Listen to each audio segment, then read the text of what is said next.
KPRC2 anchor Daniela Guzman is joining us live this afternoon from Uvalde. She is across the street from Robb Elementary. Danny, today is an emotional day for so many. The heart and soul of that community torn apart. You were there a year ago, right after the tragedy.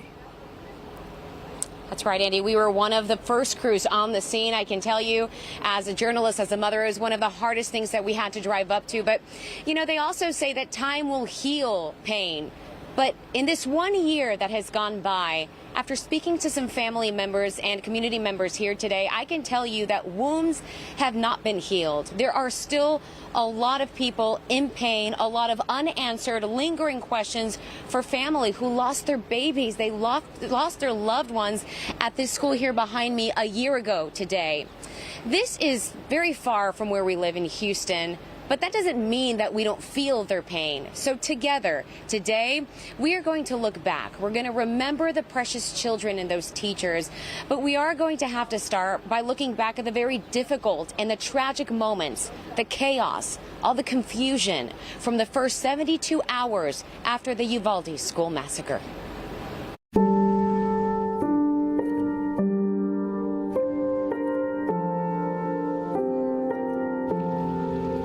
You expect something like this in San Antonio, a bigger city. You know, we're just watching that stuff that happened up in New York, you know, and it's crazy. But one can only imagine that in those moments when those shots were fired, that those teachers did everything that they could to protect those students. My teacher went to go and look what was happening outside. Fourth grade teacher Eva Murals, she died while trying to protect her students. We know that. She was a very sweet lady. She was very outgoing. She did a lot for the kids. He was really funny, and he would like to dance a lot. I'm just gonna miss him. I left my daughter at that school, and that decision will haunt me for the rest of my life.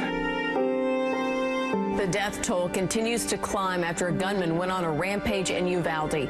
We know 19 children and 2 adults have been killed. First, I want to update you on some information we're learning from our sources. They say that they have learned that the 2 rifles purchased by the gunman were purchased legally, one on May 17th, one on May 20th. They also say that he purchased 375 rounds of ammunition on May 18th. There are families who are in mourning right now. And the state of Texas is in mourning with them for the reality that these parents are not going to be able to pick up their children. Families are being notified, and we are providing services to them as the district should. And we do want to keep all their families in their prayers. I hope you do as well. And we also want to respect the privacy of the family. The first 911 call appears to be 11:32. Mass casualties, children. At 11:43, a school lockdown is announced. 12:23, the scene is still active. The shooter still loose. Parents are told to pick up their kids at the Civic Center. Parents are asking even more questions about the initial police response. There is video circulating online showing parents arguing with officers about going into the school, pleading with officers to please go into the school. They ran one up so far and just kind of stood there, I think, like waiting for somebody else to get there. And my wife said, why ain't they going to where it's happening? The initial officers, they received gunfire. They don't make entry initially because of the gunfire they're receiving. But we have officers calling for additional resources. I think they could have prevented and maybe saved some lives while the kids were still, you know, after it happened and stuff. We're not here to defend what happened. We're here to report the facts. The facts are changing 72 hours after the second deadliest school shooting in U.S. history. The information that I was given turned out in part to be inaccurate, and I'm absolutely livid about that. The on-scene commander at the time believed that it had transitioned from an active shooter to a barricaded subject. You don't have to have a leader on the scene.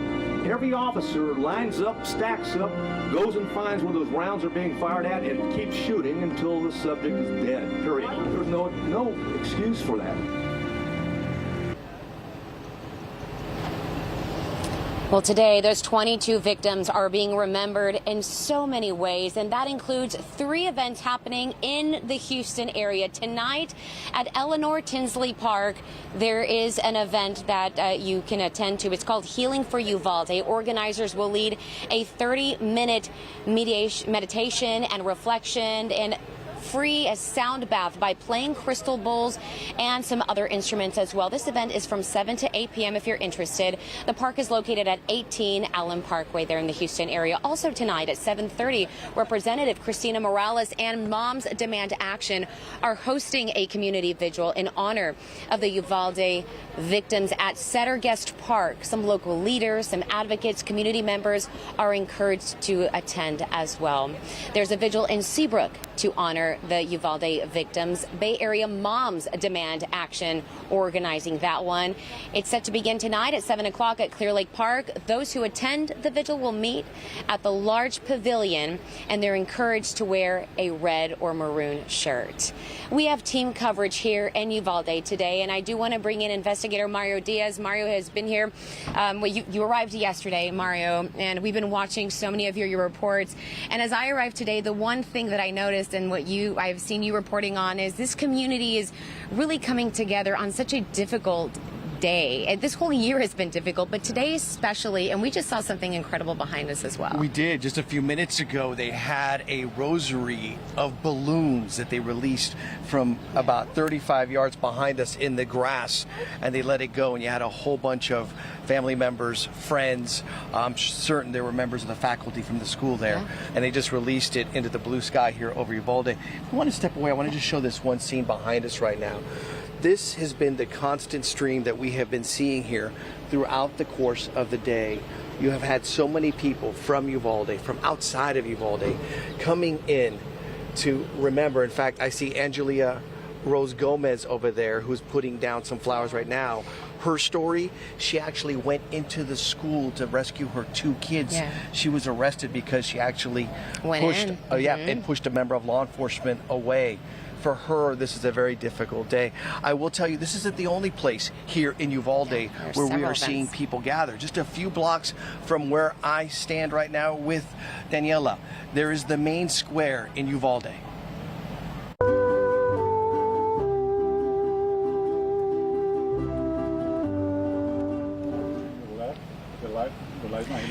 And today you had a mariachi band not playing the traditional folkloric songs of Mexico, but Amazing Grace, as dozens and dozens of people showed up to this square. And I will tell you, there was a fountain in the middle, but all the water was on the outside, the tears falling down from those who were visiting. You had so many members of this community impacted by this shooting that showed up for a moment of silence.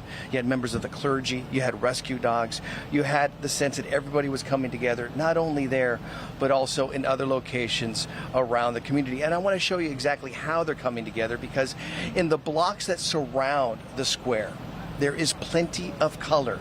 You just have to look for it and you'll see it in no time. And what that color is are murals of all the victims of Uvalde, painted beautifully on the side of buildings. Every single child has their own massive mural along with the teachers. They do it here so that the families have a place to go and look at their loved ones. It helps them with the mourning process. It also, again, provides color to a town that has seen much darkness over the past year.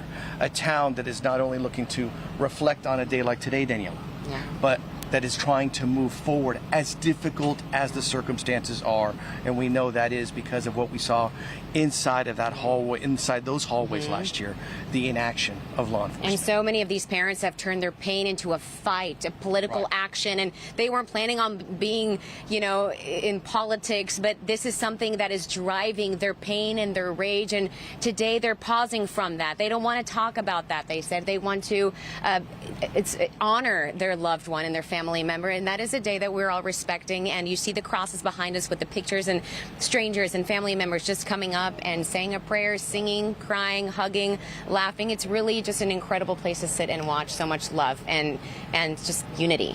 At 5 o'clock, we're going to be talking with a teacher who lost 11 of his students.